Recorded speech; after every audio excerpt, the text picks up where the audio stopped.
Hey, what's going on, everybody? Out here in the garage tonight, working on the S10. It's back in the shop. And man, it is nice to be able to work on a car while you have another one in the shop. We're just doing a little bit of upgrades to it, starting with the radiator. It has a massive radiator in it now, instead of the small one it had before. Cut the core support out and boxed it back in. Sam made some nice little dimple dyed plates to go in there on both sides. So, if I can get to the other side. That way it looks nice. It's all boxed back in. Nothing janky going on. Put a nice fan setup on it. And what's going on here? Oh, it's going to be a blow-through carburetor mess. This is not the carburetor that's going on it. The carburetor that's going on it is a quick fuel carb. And me and Sam have been busting our ass out here. We got the headers done for it. Going up into the turbo. This is the old 80mm off my truck. And the cold side is all done. There's half the cold side. The hot side is all done. I got one little weld left to do on it.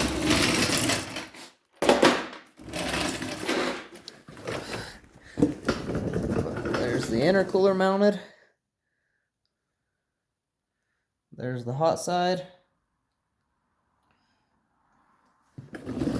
And also took and cut the front of the frame off and tubed it from there up.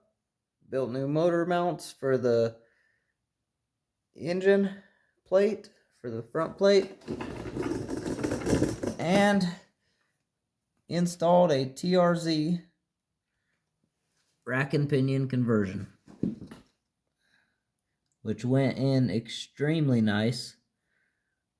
I like that rack a lot. It's narrowed, comes with the bump steer kit.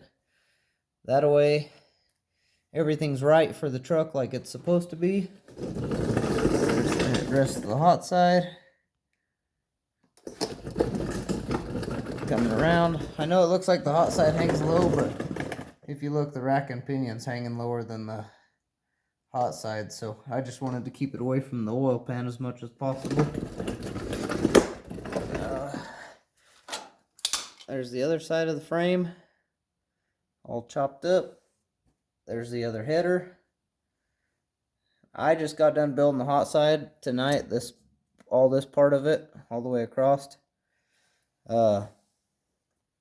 Sam was supposed to be here. There's the new mounts. But he said he was tired, and I don't blame him. I've been tired too.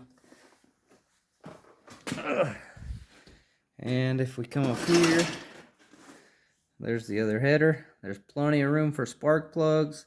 There's plenty of room for steering to go through. Just nothing is in the way anymore. It's going to be way nicer to work on. There's where it goes down. Here's the other side of the cold side. It comes straight up.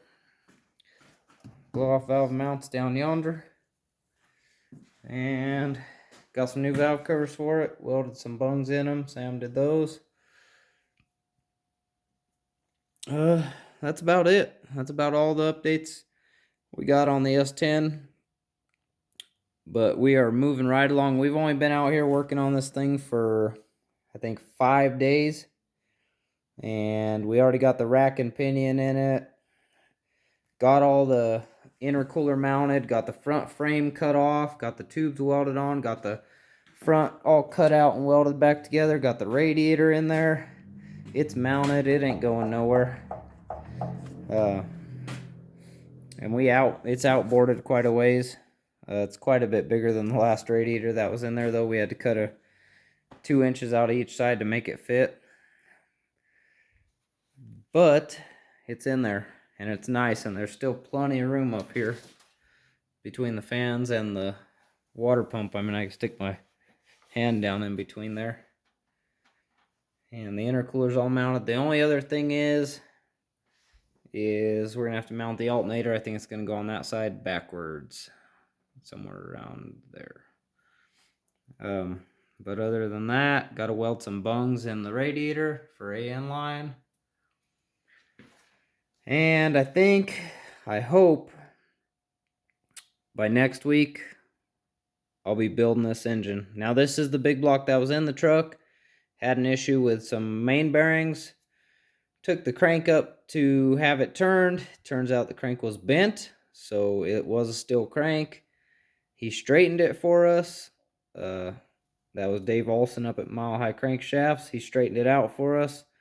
Got it all turned. It had to turn 10, 20 to be cleaned up and be all straight like it needed to be. And it's gonna be good. Got new bearings for it, all the new parts for it. Put some different rods on it. This is a little trick. You put a spacer under your hat. If you're doing blow-through carbureted stuff, you put a spacer under there, and it puts space up here between the vent tubes and the top of the hat, so it ain't so tight down. Because when you have the vent tubes are so tight to the top of the hat, it makes it hard for the boost pressure to get into the vent tubes to pressurize the bowls to feed fuel right. And that's why a lot of people get lean problems with the blow-through carburetor stuff, is because they need to direct the air better. And those short little hats that are like this tall that a lot of companies sell, they're not worth a crap. They just don't work. I mean, they might work in some applications if you run vent tube extensions out into the hat and all that nonsense, but the way this is set up, ain't gonna need none of that. It's set up identical to this truck, and this truck's been working for 3 years. No vent tube extensions, no nothing.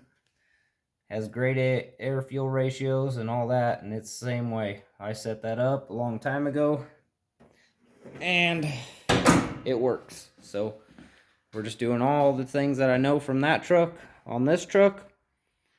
Minus it's a different carburetor. I run a CNS Specialties. I believe in their carbs pretty good, but this is not going to be a CNS Specialties. This is a Quick Fuel 850 Q-ban or whatever ban it is, blow-through setup. So we'll see what that does. See how that reacts on here.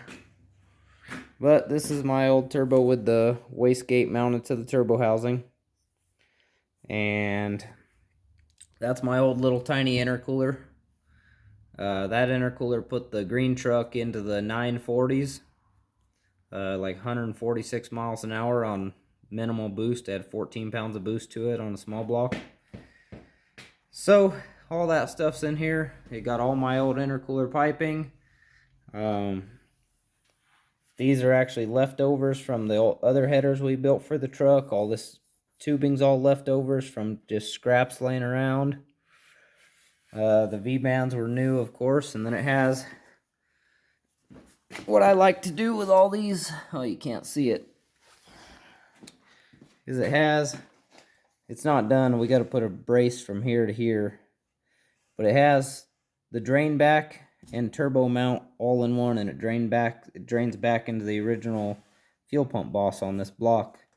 So with the 2 small blocks I've had in the green truck, I did it, so I figured why the heck not. It's a mount and a drain back on the big block. So we're going to try it out. I think this turbo should make some good power on this engine. And shoot, that's about it. That's all the updates I have right now. We will get back to you when there's more. Hopefully this week I'll have the exhaust all done, running down, and the engine will be plucked up out of here. I can get it all cleaned up. I can get it all built, get it back in here, and get this truck making some hits and seeing what kind of power it'll make. See what it'll do. You never know. Maybe it'll be faster than this truck ever was. We'll see. Anyways, you guys like, subscribe, share. If you have any questions or comments, leave your questions in the comment section, and I'll answer them the best I can. I'm not the best at this stuff, but I do pretty well, so Just if you got any questions or comments, leave them in the comment section, and we'll do what we can. Anyways, enough rambling. You guys have a good night.